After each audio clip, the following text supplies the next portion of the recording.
looking, reaches, oh, that ball's out, that's live! Back the other way, Sam Hubbard! The Cincinnati Kid! Hubbard's got a convoy! Chased by Andrews! At the 30, the 20, he will score! To the end zone, down the field, and it is deflected, and gone! Touchdown! A.J. Green! Over goes back to throw, men are coming late, looks right down the middle, there's Eddie Brown, he has it at the 35 to the 30, he may go, 10-5, touchdown! Now the Bengals Super Bowl chances rest on his right foot. The kick is up. Yeah. It is good.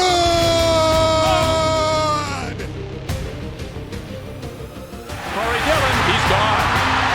The knockout punch, you're looking at it. 65 yards. And they're back to throw as the blitz is on. Goes long, intended for Collinsworth. He has it down to the 20, touchdown! And Chris Collinsworth. Throwing the long ball. Deep down the field. Chad Johnson's got it. Touchdown, Cincinnati. Look at Chase go! Oh my goodness, what a gear he just found! Chase for the touchdown! Wow, Chase is on the case! It is no fluke. It is a fact. The Cincinnati Bengals are headed to Super Bowl 56. The play clock at 3. Shotgun snap. Carr throws into traffic. Intercepted. Jermaine Pratt has the football. Yeah. Coffin nails. Bam, bam, bam! How about that?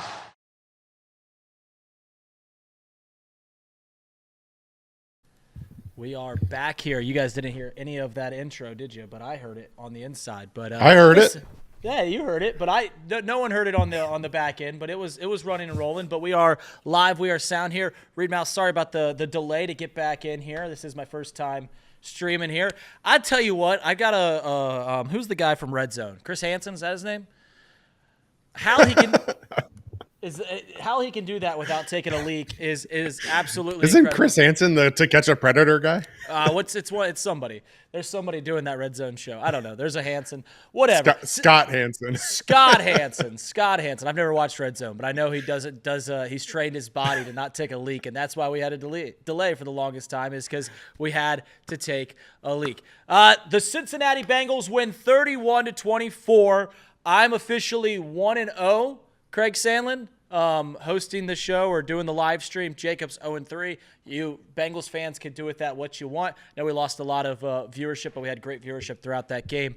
But overall, playing one of the worst teams in the league, Craig, but we saw one go through the hoop.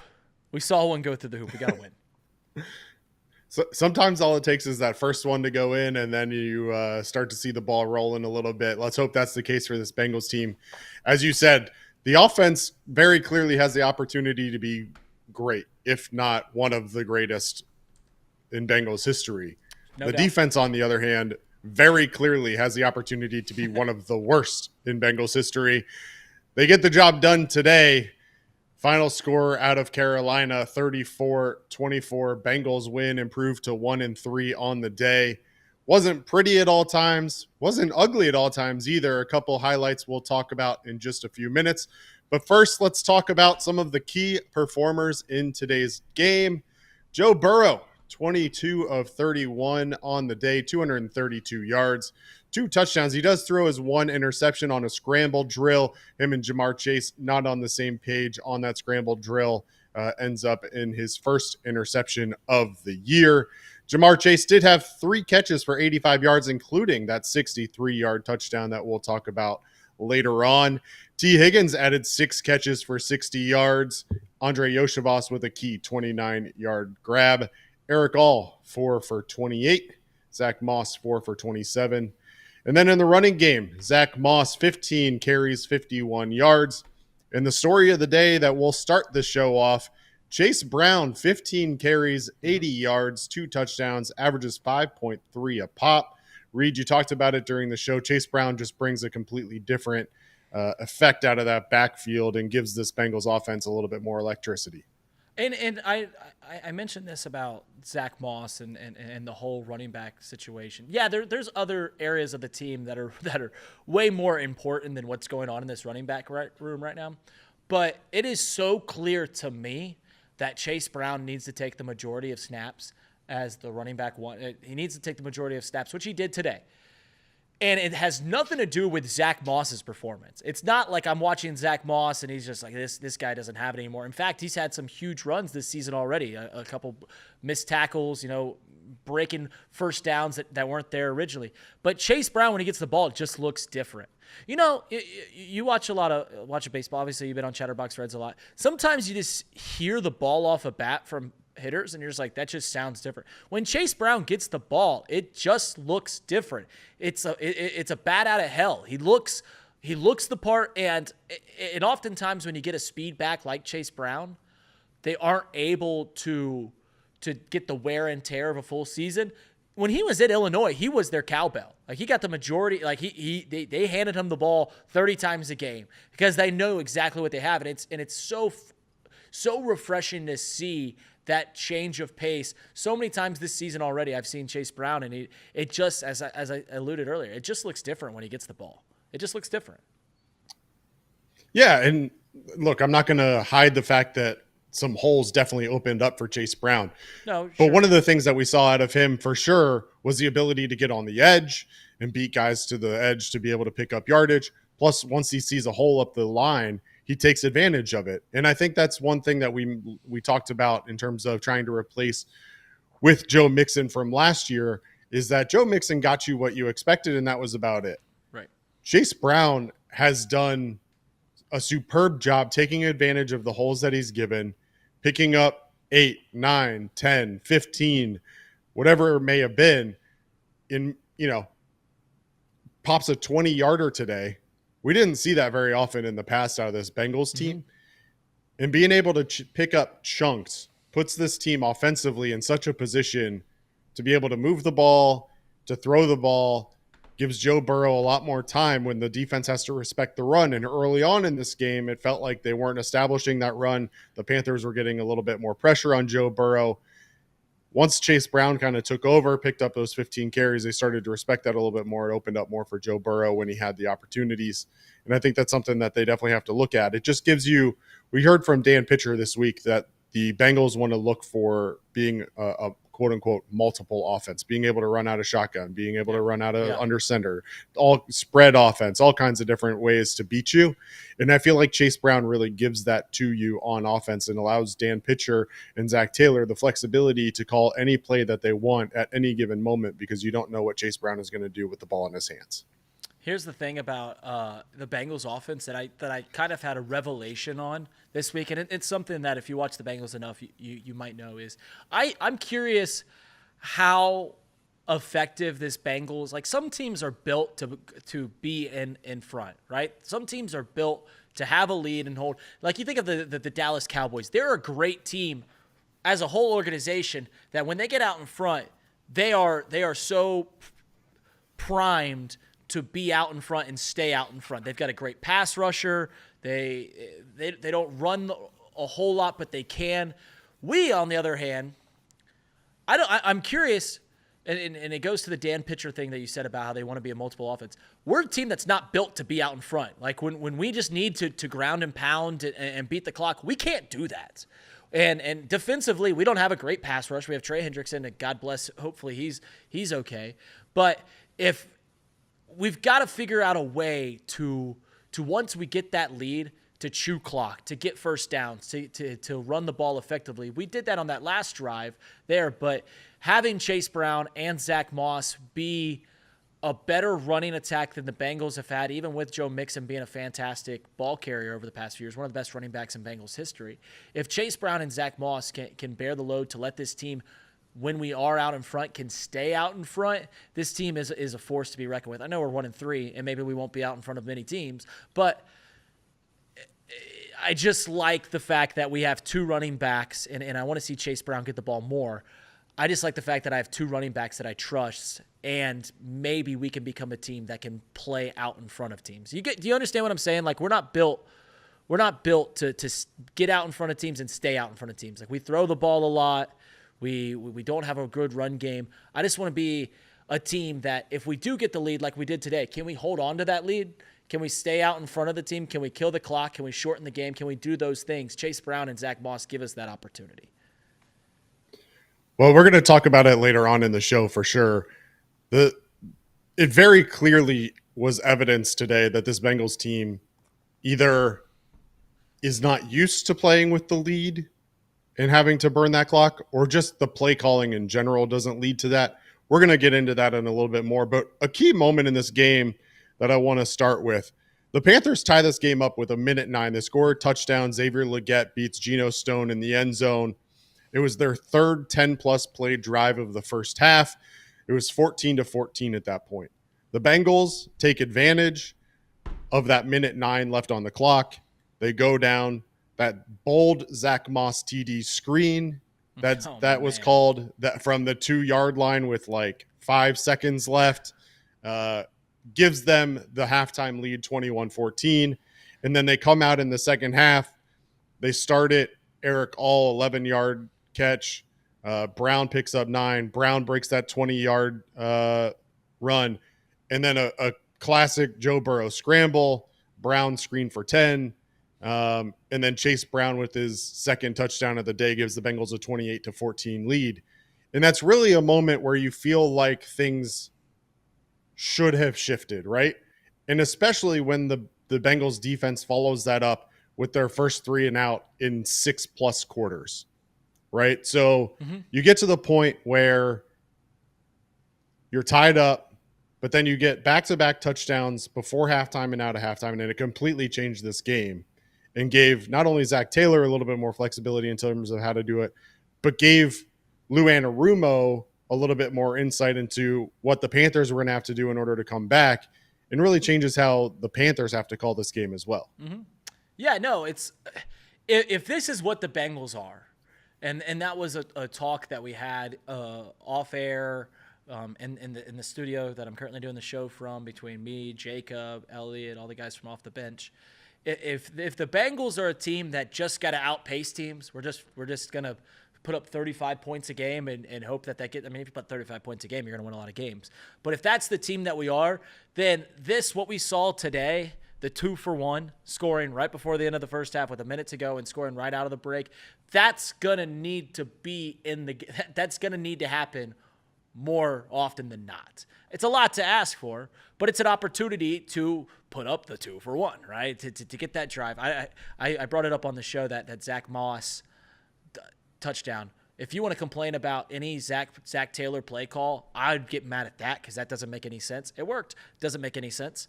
But yeah, if this is what this Cincinnati Bengals team is, to where we're going to give up 25 points a game, we're going to give up 30 points a game, whatever it is, because our defense is so bad, then what you saw today where we score right before the break and come right out of halftime and score again, that's going to need to be what we see from the Bengals every single week, and that's a tough place to be in. But we did it today. And it was so important you mentioned it because it made the Panthers essentially one-dimensional. They rushed for 86 yards in that first half. They still ran the ball pretty well in the second half, but they couldn't rely on it. Instead, they're going to rely on a 35 past his prime Andy Dalton. Love you to death, Andy Dalton, one of my favorite football players ever. But they're going to rely on him slinging the pigskin around in the second half to try and win that. It's so important to get those 2-for-1s. And it really did change the game. It really did, because it felt like we were once again just in the same thing that we did on Monday night, where we score, they score, we score, they score. We can't get a stop, and now we are making Dave Canales, who has a really good mind for the offensive side of the ball. We're going to make him go, all right, we're going to do one thing and be a little more one-dimensional going forward. So yeah, it really was the game, as you mentioned. Yeah. And to your point, the Panthers ran for 69 yards in the second half. I'm totally fine with a team running for 70 yards when they're down by 14. Go for it. Right. Go for it. That's not the defense that we're going to be playing against at that point. You've got a 14-point lead. If you want to run the ball and chew clock when we're up by 2 touchdowns, go for it. To the point of over the course of the entire two quarters. Yeah, go ahead. I was just going to say, over half of those yards were on one play. It was a 39-yard run in the second half. So you said 70 yards in the second half. 39 of them were on one play. So, yeah. Yep. Yeah, 100%. And to the point of changing things up for Lou Anarumo when you have a 2-touchdown lead coming out of halftime, the first 3 drives for the Panthers after that time period, they 3 and out, then they have to go to a fake punt, and then that's when the Bengals take a 31-14 lead with the field goal, the 56-yarder from Evan McPherson. Mm-hmm. So you're going from tied at 14-14 to now all of a sudden you have a 31-14 lead with 2:52 left in the third. And again, if they want to run for 69 yards in the second half, by all means, please go ahead, because it allows us as a team who very clearly cannot chew up clock offensively, feel free to chew it up for us. In this game, I mean, this is something that ultimately when you're talking about a Bengals team that is able to score quickly when they want to, isn't a super important stat. Mm-hmm. But the Panthers own time of possession a majority of this game until the end when the Bengals decided that they wanted to try and chew in clock. Ends up with the Panthers having a 2 or 3 minute edge in the end. But the Panthers in general felt like they had this ball a lot more than the Bengals did through the first 3 quarters. Yeah. It just this game it really is interesting. I really do like what you said about hey, if you want to run the ball in the second half when you're down 14, by all means, knock yourself out. But yeah, it's just that 2-for-1 was just it can't be overstated how critical it was, because we were on the mat. It really did feel like we were on the mat in the second quarter. They scored with 1 minute to go. Luckily, we used our timeouts to get that ball back with plenty of time when we go down and score. But it certainly put us on top. And I said it last time, just a moment ago. If this is who the Cincinnati Bengals are, to where we are going to be fighting in the upper 20s, low 30s to upper 30s every single week, then it needs to be this more often than not. It's going to need to be a crucial part is winning right before the halftime and right out of the break. So it is what it is. But I mean, with the more hits on the defensive side, I know you want to talk about a defensive player here in a second. I just don't know where I'm at, where my mind space is defensively right now. I don't know where it's at. Yeah, let's switch up the order here real quick and talk about that second half play calling. The Bengals start this game 6 of 7 on third downs, converting 6 of their first 7. They end the game 7 of 13. In that second half, they really just weren't able to do a whole lot offensively, if we're being honest. Yeah. Again, I talked about it before. They get the field goal out of Evan McPherson, and then they add a field goal later on in the game. But for the most part, this Bengals offense became somewhat predictable and anemic for basically the entire third quarter and much of the fourth. And it's something that we're talking about, but ultimately as an offense, we have to figure out how are we going to be able to chew up clock and take advantage of things so that it doesn't have to be a shootout, right? When you get up 28-14, I said it at the end of the game, the Bengals got the ball back with 4:23 on the clock. Most good NFL teams, you're not giving that ball back to the other team, period. Correct. Now, it didn't end up mattering in this one, but the Bengals only able to chew 3 minutes and 9 seconds off the clock in that span after getting the ball back on a Panthers 3 and out with 4 minutes and 23 seconds left with a 10-point lead. You have to be able to close this game out. What's your take on just the second half play calling in general and being able to close out the game? So this is just what I was saying earlier. I'm scared that this team can't play out in front of other, they can't play out in front. We are built to throw the ball. I think that's a wise decision based on who we got as a quarterback, who we got as a play caller, who we got as our main skill positions, and T. Higgins, Jamar Chase, and everything like that. And I know Dan Pitcher said he wants to be a more well-balanced, and all those things are great. But at the end of the day, we are a pass-first team. Everyone in the National Football League knows that. When they think of the Cincinnati Bengals, they think of Joe Burrow, Jamar Chase, T. Higgins. That's what people think of the Cincinnati Bengals, and rightfully so. That's what carried us through the promise that we had 2 and 3 years ago.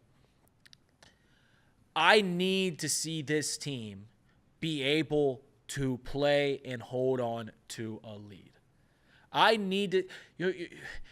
We laugh in the AFC North at a team that's currently in first place, and that's the Pittsburgh Steelers. The one thing the Pittsburgh Steelers you can't deny is when they get a lead, good luck getting it back. Good luck getting it back. This team, the way that we play is we've got to throw the ball. And to be honest, if this is who we are as a unit, and I keep bringing this up, if this is who we are as a team that we've got to we just got to score 35 points a game, then how can you even be comfortable trying to shorten the game anyways? How can you be comfortable going like, all right, we're just going to hand the ball off. Hopefully we get a couple first downs on the ground and we chew up 7 o'clock. We just got to stay aggressive. We got to keep doing the things in the second half that we do in the first half, which is let Joe cook. You keep 9 upright, which the offensive line has done a great job of this year. Amarius Mims, shout out to you. You looked really good today. Orlando Brown, you've been fantastic. You're probably the best. You've probably had the best season thus far on this team. So if that's our team, then we just got to keep the ball rolling. We got to keep the pressure on them. We can't try to shorten the game because that's not our game plan. I know that's what you want to do. I know that's what smart football is shortening the game, running the ball, killing the clock, having long drives, 12-play drives that go for 7 minutes. That's not this team. That's not this team. I wish it was, but that's not this team. To where we can, hey, let's just, here's a handoff for 5 yards. Here's play action that we get for 4 yards, check down, and then we just keep doing that all the way down the field. That's not who this team is. That's not who, when this offense has been firing all cylinders like it really has been the last two games, 3 games. Even if you put 25 points up against the Kansas City Chiefs, it's a pretty good offense.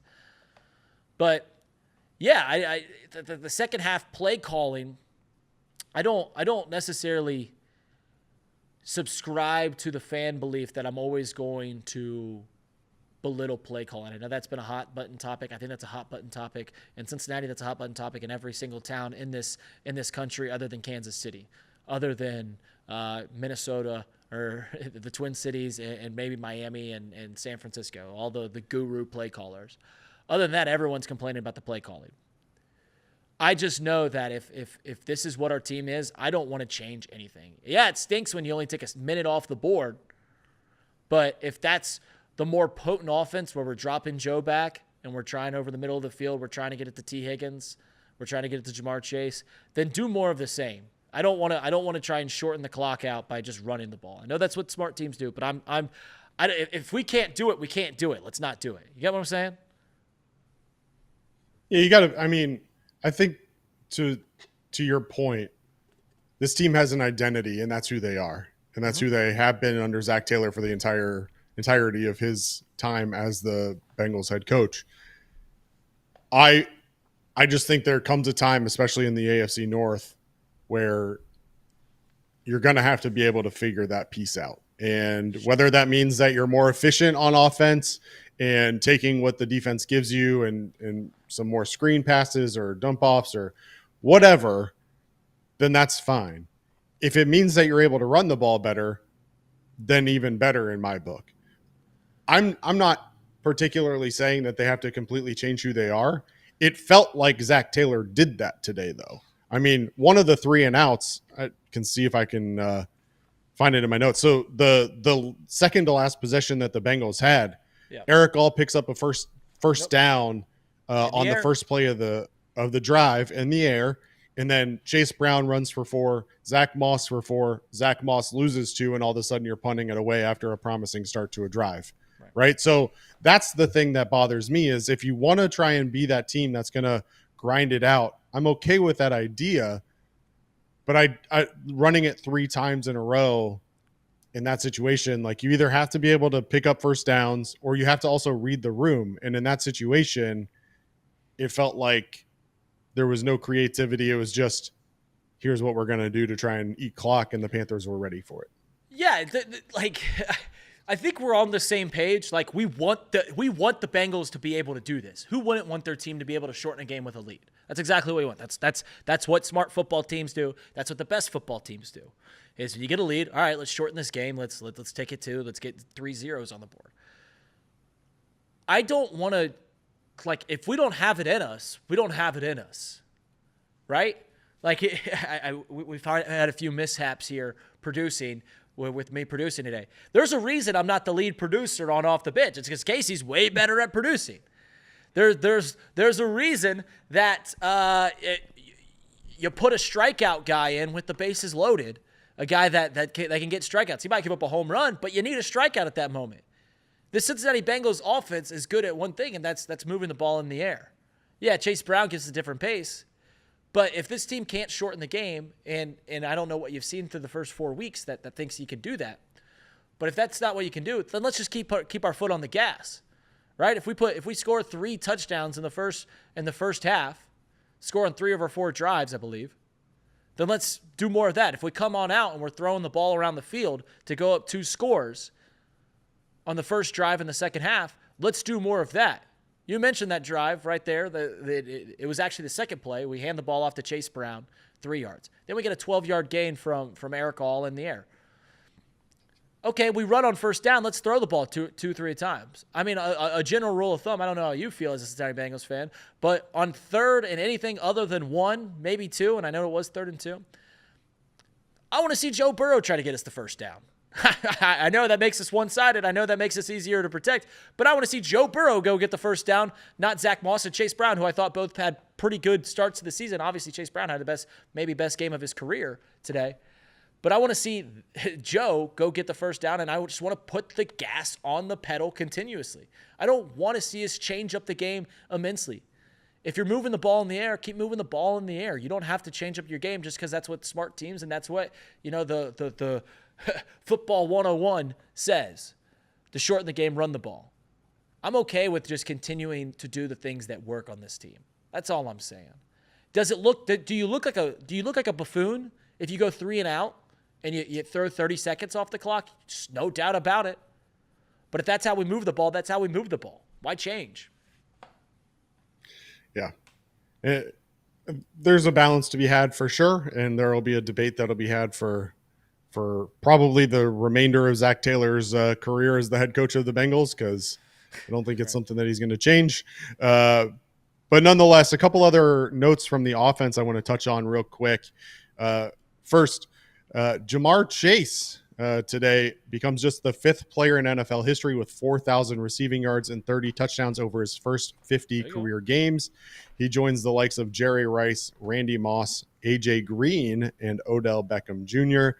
So congrats to Jamar Chase for joining that elite group. And the other one that I'll let you talk on for a moment as well, Joe Burrow, 0 sacks today. Had a couple plays where he scrambled and was able to make a couple things happen. But 0 sacks. The rookie Amarius Mims getting a second start on the right side. I thought the offensive line in general looked pretty good today, and handled Jadeveon Clowney and the rest of the Panthers front 4. Is it fair to say that this is the Bengals' best offensive line in the Joe Burrow? I don't even know if it's fair. I'm not even sure if it's a question. Right. It's just a foregone conclusion because Orlando Brown's playing like we thought when we assigned Orlando Brown. He's been what I think is the best player on the Bengals thus far this season. And Amarius Mims in his first start, really, really nice. Now he did escape a couple sacks. Like that's where Joe Burrow is at his best. I get made fun of because I give Joe Burrow a pass more often than not. But when it comes to Joe Burrow, that's at his best when he's able to scramble around the pocket, escape. He made a couple great plays. He made a boneheaded one on the interception, his first interception. I think he was the first.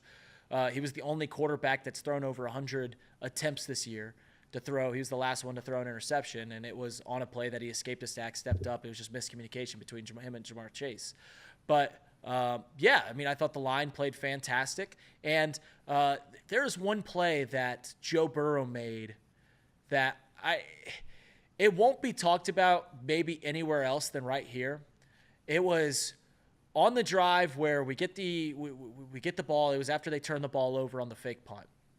And, there's a holding call. Mike Gesicki gets taken back for 9 yards on it was forward progress stopped. He evades a tackle, and then you lose 9 yards because he evades that tackle. Joe Burrow scrambles up in the pocket, steps up, and then dumps it down to Zach Moss at the last second. Do you remember the play that I'm talking about? And we get 8 yards. Yep. Because I think it technically went down as a run because he was back. Yeah, it went backwards. It was a backwards. Whatever. It was one of the better plays of that entire game from Joe Burrow. It's something that isn't going to wow anyone. It's not going to make SportsCenter. It's nothing like that. But it got us in field goal range. It let us put 3 points up on the board to keep putting the pressure on Carolina, to keep them one-dimensional, at least for the time being. I thought you talked about the offensive line. I thought they were great. I thought Joe Burrow was great. He did a really nice job, made some really nice plays, avoiding some sacks today. Yeah, for sure. Now, we'll flip it over to the other side of the ball, Reed. And I want to start the conversation with Cam Taylor-Britt. And he's been someone that's been talked about a little bit more than I'm sure he would like over the last week or so. Yeah. With some of the comments that he's made in the media. Today he gives up a couple catches early on to Deontay Johnson, including a 39-yard ball down the sideline. If we're being honest, he's been burned deep a couple times now. And whether it's a Cam Taylor-Britt breakdown or a lack of secondary help from the safeties, I don't know that we'll ever know for sure. What I do know is that the Bengals decided to then kind of go into a little bit of a rotation with Cam Taylor-Britt, bringing in DJ Turner in some situations. Mm-hmm. I guess what I'll say to start is that I was on record this week of saying that I didn't mind running your mouth. I don't mind. I loved it back when Chad Ochocinco did it, and he had his little check mark and who's Ocho going to beat this week and all of those things. You've got to be able to back it up. Mm-hmm. And while Cam Taylor-Britt through the first 3 weeks hadn't been beat a lot, when he was beat, it was deep and it was an impact play. And it felt like the Bengals today, I don't know if you felt the same way. It felt like they ran a lot more man than they normally do against this Panthers offense. Yeah. Cam Taylor-Britt got beat a number of times, both on the deep balls and on the crossing routes today. Is there any concern from you with Cam Taylor-Britt's performance today? Yeah. Because if you asked any Cincinnati Bengals fan, who's the two defensive players that you are most excited about going into the year? Trey Hendrickson's everyone's number one. He's our best defensive player. It has been for some time. I would say if the ball knowers or the guys that coming into this year that you're like, hey, who do you think's the second best defensive player? Who's the second guy you're most excited about? I would say almost universally people would say Cam Taylor-Britt. And it's because of the major step he made last year. I have this running bit with my friends. I did it on the stream today. I used to say, like, Cam Taylor-Britt, former Husker, current Bengal, future star. And we saw him blossoming into that star. He had the big play against the Kansas City Chiefs. What is concerning isn't the fact that he's getting burnt in back-to-back games. Isn't the fact that, he's making national waves for, trash talking. I will always support guys trash talking. In fact, I think it's actually crazy. I think it's actually more awesome when you're not playing well and you're still trash talking. I remember the Michael Jordan documentary, The Last Dance. He was like, anyone can talk junk when they're winning. It's the guys that talk junk when they're losing. Yeah, anyone can talk junk when they're playing well. It's if you could still keep that confidence when you're losing. And I saw someone in the chat earlier say, like, is Cam Taylor-Britt losing his confidence? I don't know about that. The most concerning thing is that it's becoming a trend that teams are attacking Cam Taylor-Britt. I know they went the opposite side of the field against him more often than not against the Commanders, but they still had that deep ball. Very early in the game, it was pretty evident that the Panthers were like, we're going to try and exploit Cam Taylor-Britt downfield. That's what's concerning, Craig. That's what's concerning to me. Isn't that he's not playing well. It's that other teams are seeing that he isn't playing well, and they're putting it part of their script. They're saying, hey, I think we've got a chance to take some shots downfield against what should be our lockdown corner, what should be our blossoming star defensively, what should be, besides Trey Hendrickson, should be our second best defensive player. Teams are looking at Cam Taylor-Britt, and they're licking their chops right now. That's what's concerning to me.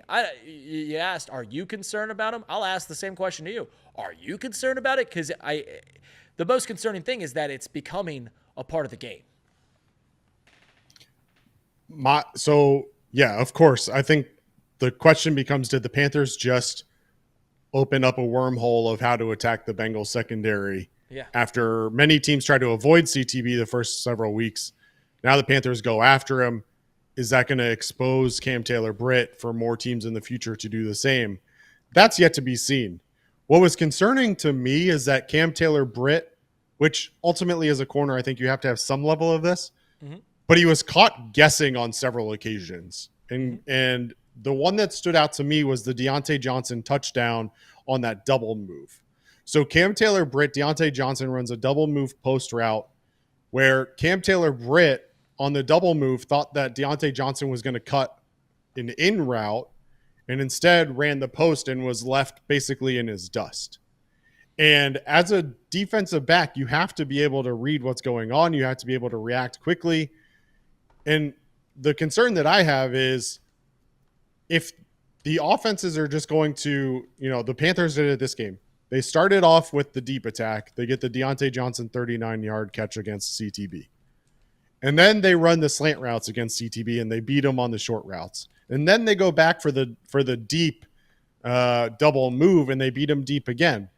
So ultimately, if Cam Taylor-Britt is going to be one of the best coverage corners in the league like he wants to be, he's got to rely on his athleticism a lot more than he's currently doing and rely a lot less on just thinking he knows what the offense is going to do. So whether it's a situation where the Panthers just exposed the Bengals secondary and Cam Taylor-Britt exclusively, or it's a scenario where Cam Taylor-Britt just had an off game and was guessing wrong, either way, I think it opens it up for future conversations about how do we give help for Cam Taylor-Britt so that he can be more confident in his coverage. Yes. Like, I pray that this isn't a reoccurring thing. I pray that, as you mentioned, it's not creating a blueprint for how to attack this Bengals secondary. Because if this defense is going to take a step forward, it's going to need some stalwarts in it. Like, I think we all know that we're going to need to get the defensive line healthy. We're going to need to get more pass rush, all those things. But, like, if Cam Taylor-Britt, what we thought was a known quantity in this league, if he takes a major step back, then who can we trust on at all in this defense? At all. Trey Hendrickson, Logan Wilson, maybe, and some other players that are okay. Jermaine Pratt, Mike Hilton's been okay, got banged up a little bit. Like, there's players that are fine, but like if Cam Taylor-Britt isn't what we thought he was, then I just don't know what we have defensively at all. I don't know where we can find any sort of confidence defensively. Like, when the opposing team has the ball, I don't know where we can just sit and go like, all right, then we're going to stop here. I don't know how anyone could think that right now. So we just need Cam Taylor-Britt to play better. For sure. And all of this, of course, is exasperated by the news that Trey Hendrickson leaves the game midway through the fourth quarter. It's reported a neck injury. Since the game has ended, Kelsey Conway has reported that Trey Hendrickson's right arm was in a sling leaving the locker room, which maybe indicates a stinger, which you asked about during the broadcast. Yep. So maybe it is that for Trey Hendrickson. But if he's not good to go next week against Baltimore, or even if he is, but he's not fully 100%, that's going to completely change the way this Bengals D is able to attack Lamar Jackson in this Ravens offense. I mean, you're talking about really the only guy on your front seven that's been able to get any sort of consistent pass rush going up against probably the most mobile quarterback in the league. I have a lot of concerns going into next week, especially with this news of Trey Hendrickson and his right arm being in a sling. So it's not even like you can't even laugh about it, right? Like, you can't, like, I know we just did, but like it's just what do? You just shrug your shoulders and just go like, just take our licks, because if we don't have Trey, if Cam Taylor-Britt's not playing well, then how do we expect to face a team who, honestly, the Ravens are slumping. I think they have a pretty good. I'm excited to see them play tonight, to see more about them, but like, I just don't know how we could have any sort of confidence. I'm excited to see where the spread's at going into this Ravens game. Because if Trey Hendrickson doesn't play, if the D-line doesn't get healthier, I don't even know what to say at this point. All you can do is hope for and pray. They said he's in a sling. The doctor was pointing at his shoulder. We were hoping it was a sting. I don't know. It's more news is going to come out. I don't like where we're at. Craig, I don't know about you. I don't like where we're at here defensively, but maybe we'll do the thing all week where we talk about different overaged linemen that we can either go sign in the free agency or go trade for. I was going to try and name some off the top of my head, like, oh, does this guy still play? Some dude that hasn't played in a decade. I'm so flustered by all this that I don't even know where to go. But, yeah, the confidence is at an all-time low defensively. Good news is who has scored more points than the Cincinnati Bengals over the last 3 weeks, I guess. Yeah, I don't know that anybody has. That's a good point. I saw a stat this week that I thought was interesting. The Bengals' run defense has allowed the second lowest yards before contact in the NFL per attempt, but the fourth highest yards after contact per attempt. Today, again, Chuba Hubbard goes 18 carries, 104 yards, 5.8 per pop. Many carries where he was met at or behind the line of scrimmage, was able to fall forward or pick up an additional several yards. I think there was one play in particular that stood out where Lawrence Guy met him at the line of scrimmage, should have had him for either a loss or a short gain, and he pushes the pile forward for essentially 9. With potentially no Trey Hendrickson, Cam Taylor-Britt coming off his worst performance of the year, obviously. This Bengals defense has got a lot of soul searching to do over the next week, and we could be in for another 34-37 kind of ball game against the Ravens next week.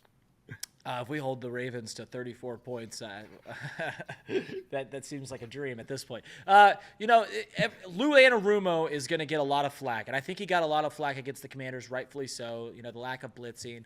I don't know what's going on with the whole Jordan Battle situation because he looked to be a guy that could take a step forward this year, and he's still not playing a whole lot. But at the end of the day, I make this joke all the time. Like, it doesn't matter what the play call is. It doesn't matter what you draw up on a whiteboard if Lawrence Guy gets in the backfield and you can't make the tackle. Like, it doesn't – if we're putting guys in the right spot and they're just not tackling, it doesn't – like, how can that fall on Lou Anarumo? He's putting the guys – at the end of the day, you still need the players to make plays. It's the old what comes first, the chicken or the egg thing. But it was something that we saw towards the end of last year, just the lack of ability to bring guys down. Anytime I think of our inability to get tackles, I think of the Texans game last year where, we score, take the lead, and 2 or 3 different plays where we had a guy down for 3 yards and he breaks it off for 15. That's kind of where we're at right now, to where we're just not straight up not swallowing dudes up. The Panthers' final touchdown. I believe it was Mike Hilton. He gets there. He doesn't get the hands on the running back, but he's right there to meet him at the line of scrimmage. And Hubbard just takes a sidestep, shuffles his feet, and gets around him. And that's that. And he gets 15 yards, 16 yards, and they eventually score a touchdown because of it. Yeah, it's just soul searching. I don't even think he can go that. I think you need to do a lot more than that to figure out how this defense is going to work. You gotta go to church every single day. Maybe we take the team bus, the charter bus, to St. Peter's Cathedral, and we just pray that this defense every single day gets a little bit better, gets a little healthier, gets a little more talented. I don't even want to think about the defense, Craig. That's where I'm at. I don't even want to think about the defense at this very moment because there's so many things wrong. There's so many things missing that I don't know how it gets better. So I'm just not going to think about them, and I'm just going to take this win because we saw one go through the hoop. Finally, the Bengals put a tally in the win column. Is it against maybe the worst team in the league? Certainly. Was it as close as you wanted it to be? Yeah, but at the end of the day, I don't know what to say about the defense.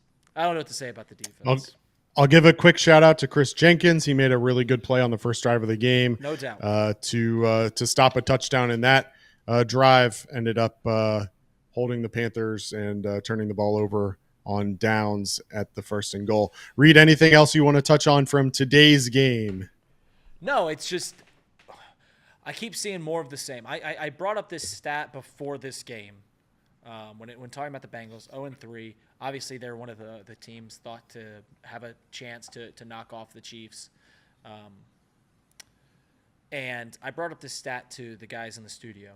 In the AFC, coming into this game, I obviously this is midweek.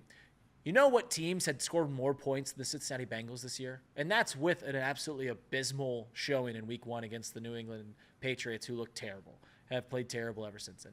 You know how many teams have scored more points in the AFC than the Cincinnati Bengals coming into this week? 3 teams. Tell me these teams sound familiar. The Kansas City Chiefs, the Buffalo Bills, and the Baltimore Ravens. Those are the 3 teams that had scored more points than the Cincinnati Bengals going this week. We put up a 34 burger. And if anybody, if I get on any Chatterbox show, anybody in Cincinnati media talking about how the Bengals left points out on the board again this week, I'm going to lose my mind. Because at this moment, this offense has done more than enough to be. There certainly should be better than 1-3. Should be 3-1, to be quite honest.